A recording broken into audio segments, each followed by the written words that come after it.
Welcome back to Eye on South Asia.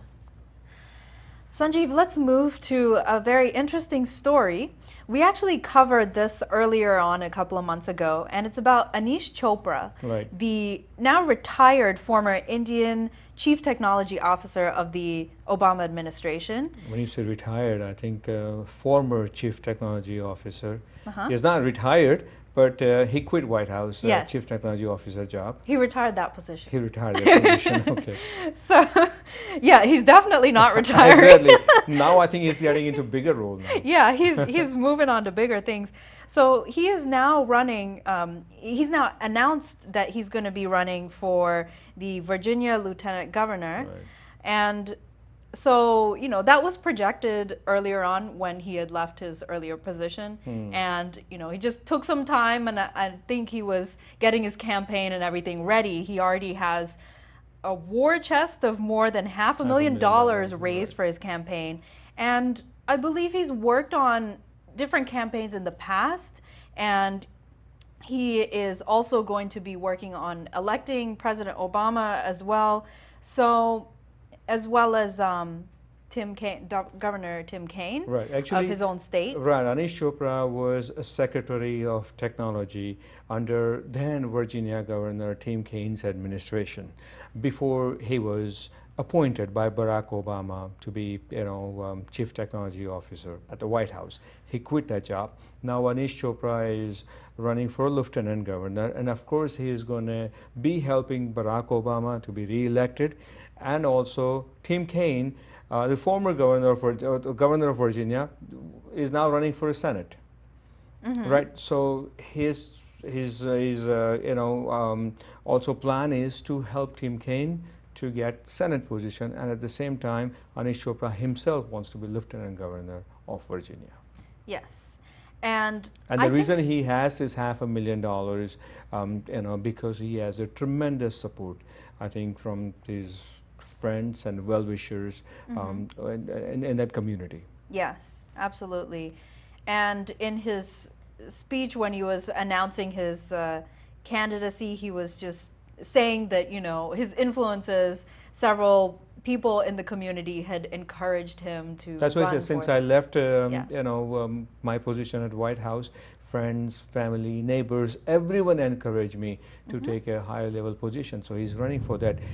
Should he be elected as a Lieutenant Governor, then I think we're going to see maybe in the future, okay, Bobby Jindal, Nikki Haley, and after that maybe Aneesh Chopra. Maybe. Bobby Jindal of Louisiana, Nikki Haley of South Carolina. Yes. And who knows, Aneesh Chopra could become governor of Virginia. Right. I down mean, the road. so far, chances look pretty good. Yep. There is no other Democrat who has announced a bid for the position. Right. So let's wish him luck, Yep. and hopefully his campaign and everything will go well. So, Wish him success. yes. All right. So let's move on to another interesting story about an Indian American company versus Blackberry. So this Indian American owned company, they sued Blackberry maker Research in Motion, RIM, and they have been using a technology like type of for wireless mobile device management. Right. It's basically related to like security management within the device itself, and so they've been using this technology unauthorized because this Indian American company actually has a patent. There is a patent for it, exactly. On this technology. And this So- Indian American company is owned by Rakesh Kunshwa, and the name of the company is Micronation, I think. And now obviously that this patent, just like you said, that they have for technology, which is been used by Research in Motion, RIM, the company, which actually manufactures BlackBerry. And finally, there's a judgment against them, and 147.2 million RIM will be paying to this Indian American technology company. Yes, and this is a very small company. Information Technologies Right. is their name, and they have been saying, they're happy that the legal system is protecting these smaller companies from these large companies who are really just taking advantage using of them. patents Right. from these small companies, because there's so much technology developed out there in these like smaller private companies, and it could be easily exploited by corporations. So And here, I think Research in Motion, the BlackBerry thought that they would get away with it, and they Yes. ignored it for so many years. But finally, Judge. and especially when it's implemented on such a mass scale as the BlackBerry, Right. and just having to secure that device is something that's always needed. So imagine the royalties that need to be paid for this, True. right? So here it is, 147.2 million. Yes. I'm not sure if that covers everything, but it's still, It's a nice big number. it's a good payout. Yep. Okay.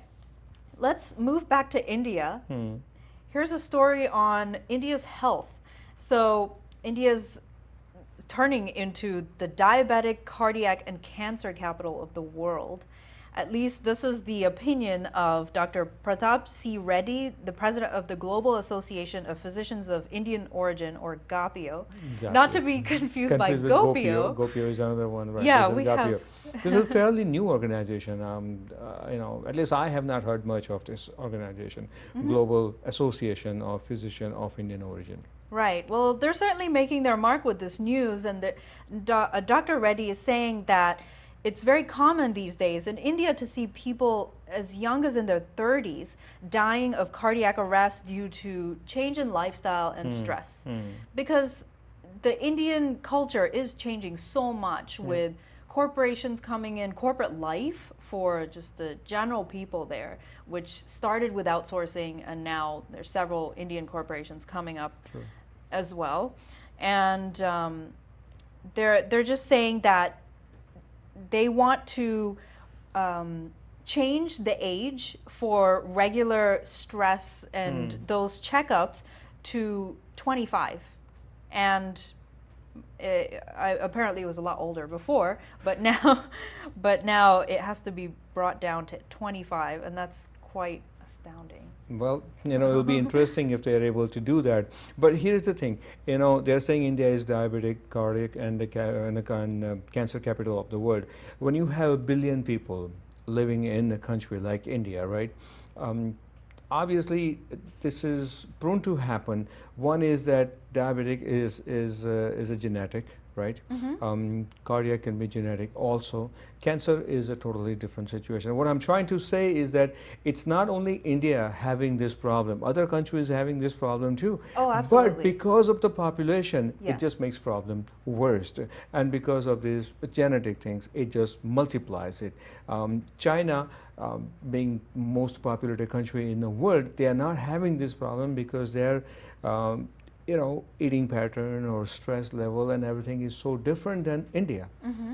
But India is facing this problem, and some of the blame goes to food also. The kind of food we have that we so consume. much fast food coming Exactly. into the country. Sure. And it's just completely Even changed without the way fast people food, eat. the original traditional Indian food Yes. that Indians consume every day, it has excessive amount of oil, spices, and whatnot. Yes. Well, speaking of diabetes, I think they might need to bring in sugar-free versions of our Yeah. sweets. Yeah.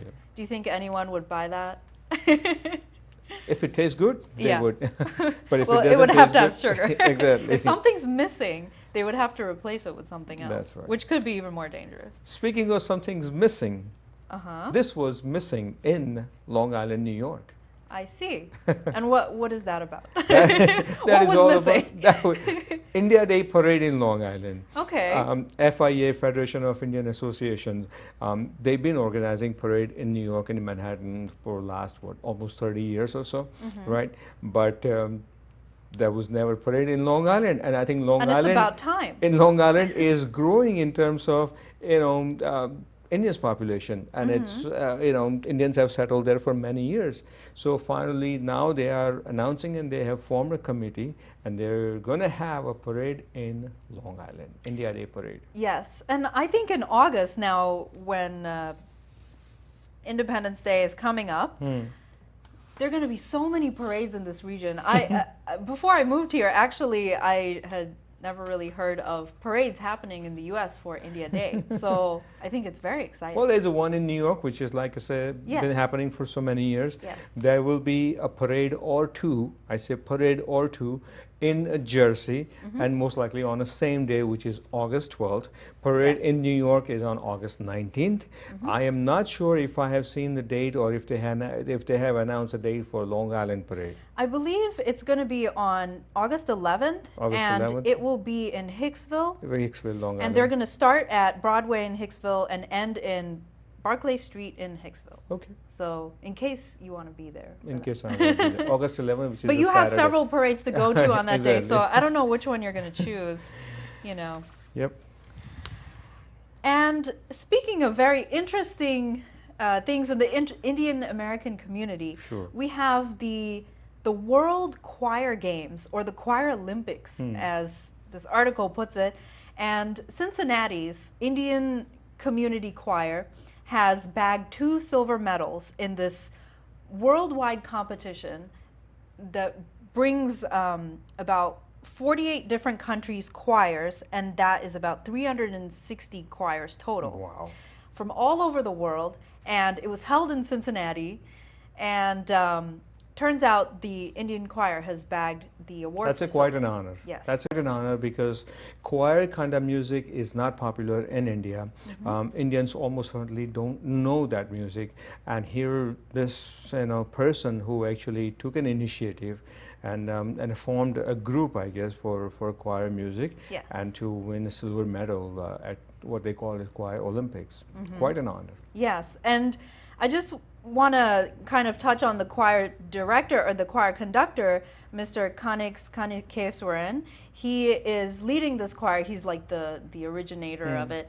And I was actually in this choir. Wow. And he has several sub-choirs, so I was in this one called Shanti Choir, and his compositions are just beautiful. He has a very new approach to choir, and it's kind of a fusion music. So he brings in kind of like Buddhist themes and Hindu classical music, as well as Interesting. your Western choir element. So Interesting. And it's I'm a sure- magical experience. And I'm just sure we'll listen to it. definitely hear of him more in the future. Absolutely. Okay. So congratulations to this group. All the best.